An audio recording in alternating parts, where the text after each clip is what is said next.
द्विघात समीकरण देखिए, वह बहुपद जो ax² plus bx plus c के रूप में होते हैं वह द्विघात बहुपद होते हैं। यदि बहुपद के सामने जीरो इक्वल लगा हो, बराबर जीरो या कोई भी नंबर आगे लिख दिया जाए तो क्या बन जाता है? द्विघात समीकरण बन जाता है, जहां पर a b c real number होते हैं और वेरिएबल की पावर अधिकतम कितनी हो? 2 हो, और उसे कहते हैं द्विघात समीकरण। उसे कहते हैं द्विघात समीकरण। अब बात आती है यहां से कि क्या ए भी कोई रियल नंबर होना चाहिए? तो द्विघात होने के लिए दो शर्तें हैं। पहली शर्त यह है कि जो वेरिएबल है, चर की अधिकतम घात, चर की अधिकतम घात कितनी होनी चाहिए? अधिकतम घात 2 होनी चाहिए। ठीक है, अधिकतम घात 2 हो और a b c real number हो। जीरो भी एक की जगह पर जीरो हो जाएगा तो यहां से देखिए क्या हो जाएगा, यहाँ जीरो तो ये पूरा जीरो हो जाएगा। bx प्लस सी, तो bx प्लस सी जो है द्विघात समीकरण नहीं है, रैखिक समीकरण बन जाएगा।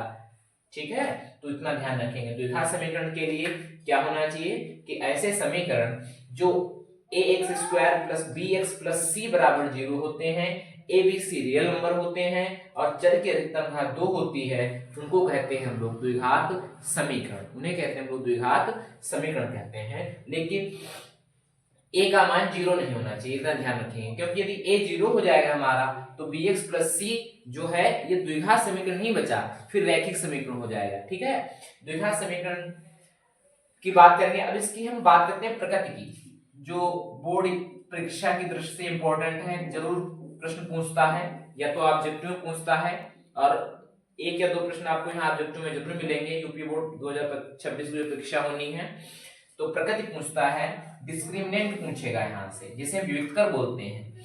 तो देखो विविक्तर होता क्या है, b² माइनस 4ac। ठीक है, b ये है ac, b² माइनस 4ac निकालेंगे, b² माइनस 4ac का मान पॉजिटिव आ जाता है, धनात्मक आ जाता है। तो जो हमारे इसके मूल सेटिस्फाई शो कर रहे होंगे वह कैसे होंगे?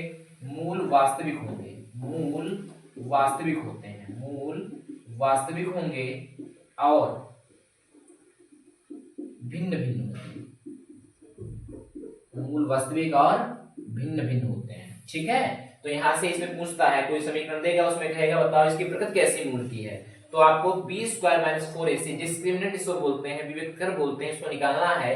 यदि b² माइनस 4ac की वैल्यू धनात्मक आ जाती है तो हम कहेंगे कि इस समीकरण के मूल वास्तविक और भिन्न भिन्न है। यदि b² माइनस 4ac बराबर जीरो आ जाता है, जीरो के बराबर आ जाता है, शून्य आता है, तो मूल वास्तविक होते हैं। जो इसके मूल हैं, मूल वास्तविक होते हैं और समान होते हैं। मूल वास्तविक होंगे और कैसे होंगे? समान मूल होंगे। ठीक है, और ध्यान दीजिएगा इसके मूल भी दो ही होंगे, जितनी इसकी घात होगी उतने ही उसके मूल होते हैं। तो आप जानते होंगे कि समीकरण में जितने उसकी पावर होती है उसको उतने ही वेरिएबल सेटिस्फाई कर रहे होते हैं, रूट उसको सेटिस्फाई कर रहे होते हैं। तो मूल वास्तविक और समान होते हैं। b² माइनस 4ac की वैल्यू जीरो होती है। यदि b² माइनस 4ac का मान निगेटिव आ जाएगा, ऋणात्मक आ जाएगा, तो हम कहेंगे कि इसके कोई वास्तविक मूल नहीं है, कोई वास्तविक मूल नहीं है, वास्तविक मूल नहीं है, वास्तविक मूल नहीं है।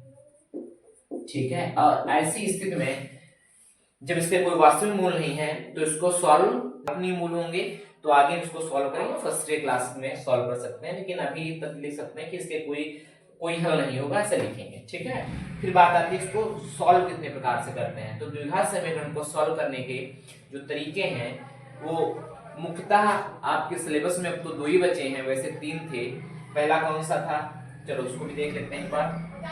इतना समझ में आया क्या? द्विघात समीकरण वह समीकरण है जो ax² plus bx plus c बराबर जीरो के रूप का होता है, या इस रूल को फॉलो करता है, इस रूल को फॉलो करता है, उसे द्विघात समीकरण कहते हैं।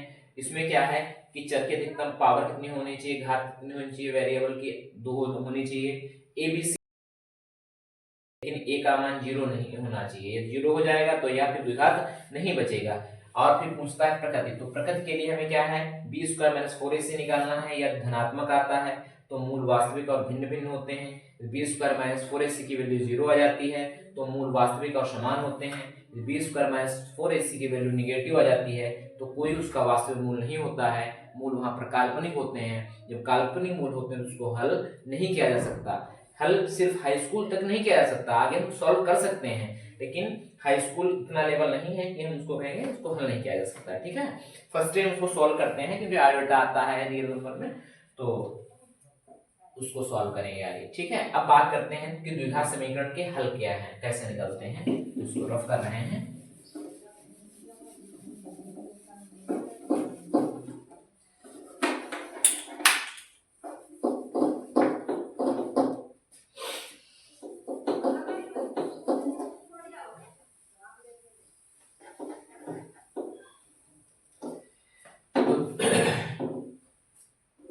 द्विघात समीकरण x square plus b x plus c बराबर 0 को हल करने के जो तरीके हैं, तो इनका जो हल है वो 3 मेथड से होता है। हल जो है इसको ले सकते हैं सॉल्यूशन, जो हल है वो हम 3 प्रकार से कर सकते हैं। ठीक है, पहला टाइप जो है इसे कहते हैं हम लोग फैक्टर मेथड। क्या कहते हैं, फैक्टर मेथड। जो द्विघात समीकरण x square plus b x plus c बराबर 0, इसका हल जो है 3 मेथड से कर सकते हैं। पहला है फैक्टर मेथड, जिसको कहते हैं हम लोग गुणनखंड विधि। क्या कहते हैं, गुणनखंड विधि, गुणनखंड विधि। यह आप लोग 8th या 7th क्लास से पढ़ना शुरू कर देते हैं। दूसरा है जिसका नाम है पूर्ण वर्ग विधि, पूर्ण वर्ग विधि, परफेक्ट स्क्वायर मेथड।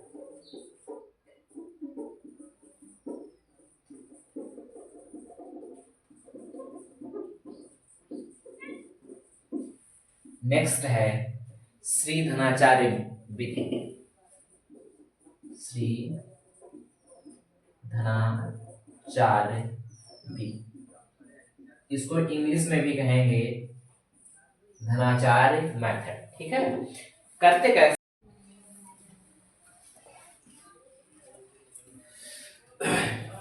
चलिए हम लोग देख चुके थे द्विघात समीकरण के हल तक। आगे देखेंगे यदि कोई भी द्विघात समीकरण लिखा हुआ है जैसे ax square plus b x plus c equal to 0, तो इनके मूलों के बीच में संबंध क्या होता है उसकी चर्चा करेंगे। देखिए मूलों के बीच संबंध, रिलेशन बिटवीन द रूट्स क्या होता है, देखो सम ऑफ रूट जो होता है, सम ऑफ रूट्स जो होते हैं इसे कहते हैं मूलों का योग। मान लेते हैं x square plus b x plus c के जो मूल होंगे वो अल्फा और बीटा होंगे, तब हम क्या लिख सकते हैं, यहाँ से मूलों का योग क्या हो जाएगा, अल्फा प्लस बीटा बराबर minus b by a, minus b by a. The coefficient of b in coefficient of x and coefficient of x square के रेशियो को मूलों का योग कहते हैं माइनस साइन के साथ में। ठीक है, और ये प्रोडक्ट ऑफ रूट पूछे, प्रोडक्ट ऑफ रूट पूछता है, प्रोडक्ट ऑफ रूट जो होते हैं, प्रोडक्ट ऑफ रूट्स जो होते हैं मूलों का गुणा, मूलों का जो गुणा होता है उसको लिखा जाता है अल्फा इंटू बीटा बराबर सी बाई ए, कॉन्स्टेंट टर्म जितना हो वो और एक्स स्क्वायर का जितना भी कोफिशिएंट हो उसका रेशियो जो है मूलों का गुणा आता है। ध्यान दीजिएगा यहाँ से, यदि a x square plus b x plus c दिया गया है और इसके मूलों का योग पूछेगा तो alpha plus beta minus b by a, और अल्फा इंटू बीटा जो प्रोडक्ट ऑफ रूट्स मूलों का गुणा है वो सी बाई ए होता है। ठीक है, अब हम लोग बात करेंगे इस टॉपिक पर जितना हमने बेसिक जानकारी आप लोगों को बताया है क्वाड्रेटिक इक्वेशन से। ठीक है, और इतनी यदि आपको पूरा कॉन्सेप्ट क्लियर हो जाएगा तो इसके क्वेश्चन आपसे एक भी नहीं छूटेंगे। ठीक है, तो आगे हम लोग सॉल्व करते हैं, हम आगे कैसे प्रश्न पूछता है एग्जाम में वो देखते हैं। ठीक है, एग्जाम्पल के लिए हम देखिए अब हम लोग क्वाड्रेटिक इक्वेशन के कुछ उदाहरण लेकर सॉल्व कर रहे हैं जिस प्रकार से एग्जाम में पूछे जाते हैं। ध्यान दीजिए, क्या कह रहा है, पहला प्रश्न है के किस मान के लिए समीकरण 2x² minus kx plus k equal to 0 के मूल, कह रहा है के किस मान के लिए समीकरण 2x² minus kx plus k equal to 0 के मूल समान होंगे। तो हमने आपको कल बताया था जब कोई भी द्विघात समीकरण हो और जिसके मूल समान हो और वास्तविक, मूल समान हुआ वास्तविक होने के लिए क्या कंडीशन होनी चाहिए कि उसका डिस्क्रिमिनेंट, पहला सॉल्यूशन है, पहला का सॉल्यूशन है, ध्यान दीजिएगा सॉल्यूशन है पहले क्वेश्चन का। तो यहाँ पे क्वाड्रेटिक इक्वेशन क्या दी है, 2x² minus kx plus k equal to 0 दिया हुआ है। यदि मूल समान व वास्तविक होते हैं तो हमने बताया था डिस्क्रिमिनेंट उसका b² माइनस 4ac बराबर 0 होता है। जब b² माइनस 4ac 0 होता है तो उस समीकरण के मूल वास्तविक और मूल समान होते हैं। ठीक है, तो यहाँ पे हम तुलना यदि उसकी करें क्वाड्रेटिक इक्वेशन से, तो देखो क्वाड्रेटिक इक्वेशन क्या होती है, ax² plus bx plus c बराबर 0 होती है।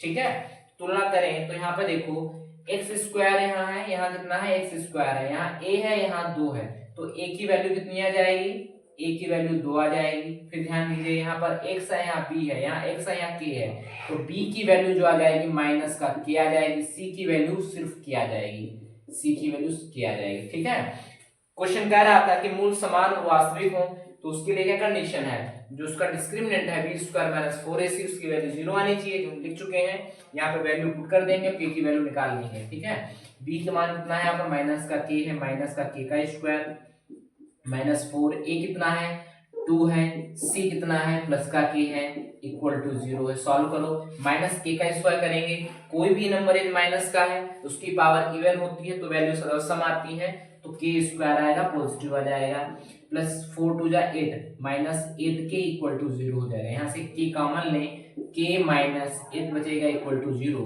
तो k की दो वैल्यू आएंगी, k इक्वल टू 0 और k इक्वल टू 8, क्योंकि k बराबर 0 और k माइनस 8 इक्वल टू 0 रखेंगे तो k इक्वल टू 8 आ जाएगा। तो k के दो मान पॉसिबल हैं जिसके लिए समीकरण के मूल बराबर व समान वास्तविक होंगे। ठीक है, दूसरा प्रश्न सॉल्व करते हैं। दूसरा प्रश्न इस प्रकार है, कह रहा है 2x² minus root 5x plus 1 के मूल कैसे होंगे। इसे मूल पूछ रहा है आपसे कि इस समीकरण के मूल कैसे होंगे। तो ध्यान दीजिएगा, दूसरा सॉल्यूशन यहाँ पर कर रहे हैं हम लोग। सॉल्यूशन क्या कह रहा है, 2x² minus under root 5x plus 1 equal to 0 है। ये क्वेश्चन दिया है, कह रहा है मूल कैसे होंगे, रूट्स निकालने हैं। अब रूट का नेचर बताना है आपको कैसे होंगे। हमने आपको बताया था कि ये एक क्वाड्रेटिक इक्वेशन का नेचर पूछता है तो हम वहां पर डिस्क्रिमिनेंट ही निकालते हैं। डिस्क्रिमिनेंट ये पॉजिटिव होता है तो मूल उसके वास्तविक और भिन्न भिन्न होते हैं। यदि डिस्क्रिमिनेंट हमारा शून्य हो जाता है, 0 हो जाता है, तो हमारे रूट होते हैं रियल होते हैं और इक्वल होते हैं, मूल वास्तविक और समान होते हैं। यदि निगेटिव आता है डिस्क्रिमिनेंट तो हमारे मूल काल्पनिक होते हैं। ठीक है, तो यहाँ से देखते हैं, पहले इसका क्या निकाल लें, इसकी तुलना कर दें, ax² plus bx plus c equal to 0 से तुलना कर दें। तो यहाँ से देखो a की वैल्यू 2 है, a इक्वल टू 2 है, b का मान कितना है अंडर रूट माइनस 5 है, क्यों, यहाँ x है, यहाँ x है, c की वैल्यू कितनी 1 है। ठीक है, फिर हम क्या निकालें, इस समीकरण का डिस्क्रिमिनेंट निकाल लें, हम इस समीकरण का डिस्क्रिमिनेंट निकाल लें। फिर हम बात करेंगे कि ये जो क्वाड्रेटिक इक्वेशन गिवन दैट है इसके रूट्स कैसे होंगे, क्या b² माइनस 4ac निकालें। फिर हम बात करेंगे, तो b² की वैल्यू कितनी है, माइनस अंडर रूट 5 है, इसका स्क्वायर करें माइनस 4, a कितना दिया हुआ 2, c कितना दिया हुआ 1, इसकी वैल्यू का लें, माइनस का रूट का स्क्वायर करेंगे 5 ही आएगा, 5 माइनस 8, तो वैल्यू माइनस का 3 आई, वैल्यू माइनस की 3 आ गई। जब डिस्क्रिमिनेंट हमारा माइनस का आया, इसका मतलब हुआ मूल जो इसके होंगे कैसे होंगे, काल्पनिक होंगे। कैसे होंगे, काल्पनिक मूल होंगे। समझ में आ रहे हैं, मूल कैसे हैं, क्योंकि इसका डिस्क्रिमिनेंट कैसा आ गया है, निगेटिव आ गया है। जब इसका डिस्क्रिमिनेंट निगेटिव आया है, हम कह सकते हैं कि 2x² minus under root 5x plus 1 के मूल काल्पनिक है। ठीक है, अब ये क्वेश्चन बचा है, बढ़िया क्वेश्चन है, आएगा 3 नंबर में आता है ऐसा प्रश्न। p का मान बताएं जिसके लिए समीकरण x square plus p minus 3x plus समीकरण x square plus p minus 3x plus p equal to 0 के मूल बराबर होंगे, वह वास्तविक होंगे। ठीक है, तो जब कोई भी समीकरण दिया है क्वाड्रेटिक, यदि उसके मूल बराबर समान हो और वास्तविक हो, तो हमें पता है समीकरण लिखें पहले x square plus p minus 3x plus p equal to 0 की तुलना a x square plus b x plus c बराबर 0 से करने पर